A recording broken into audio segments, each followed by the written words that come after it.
ഇച്ചുവിൻ്റെ ബർത്ത്ഡേയുടെ അന്ന് കേക്ക് മേടിച്ച് ഞങ്ങൾ മെട്രോ എന്നാണ്. മെട്രോ വന്ന് ഞങ്ങൾ നേരെ ബേക്കറി സെക്ഷനിൽ പോയി. അവിടെ ചെന്നപ്പോഴത്തേക്കും നല്ല കളർഫുൾ ആയിട്ടുള്ള കുഞ്ഞു കുഞ്ഞു കേക്കും കുക്കിയും എല്ലാം ഉണ്ടായിരുന്നു.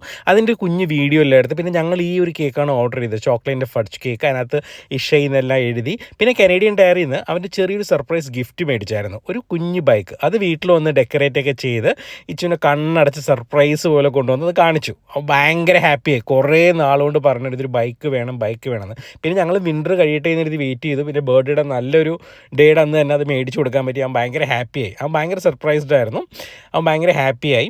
പിന്നെ അതെല്ലാം കഴിഞ്ഞ് പിന്നെ കേക്കെല്ലാം കട്ട് ചെയ്ത് അവൻ വീടിൻ്റെ ഫ്രണ്ടിൽ കുറച്ച് നേരം സൈക്കിളൊക്കെ ഓടിക്കാൻ നോക്കി. പക്ഷെ നടന്നില്ല. പക്ഷേ പിറ്റേ ദിവസം നേരെ സ്കൂളിൻ്റെ ബാക്കിലെ ഗ്രൗണ്ടിൽ വന്നപ്പോഴത്തേക്ക് അവൻ എക്സ്പേർട്ടായി. അടിപൊളിയായിട്ട് ഓടിക്കാൻ തുടങ്ങി. ഒരു സപ്പോർട്ടും ഇല്ലാത്ത രീതിയിൽ അവൻ ഓടിക്കാനൊക്കെ പഠിച്ചു. അത് കഴിഞ്ഞിട്ട് അവൻ എന്നോട് പറഞ്ഞു ഓഫ് റോഡൊക്കെ ചെയ്ത് കാണിച്ചു തരാമെന്നൊക്കെ പറഞ്ഞിട്ട് ഓഫ് റോഡൊക്കെ ചെയ്തു. എക്സ്പേർട്ടായി ഏതായാലും. അപ്പോൾ നമുക്ക് അടുത്ത വീഡിയോ കാണാം. Bye then.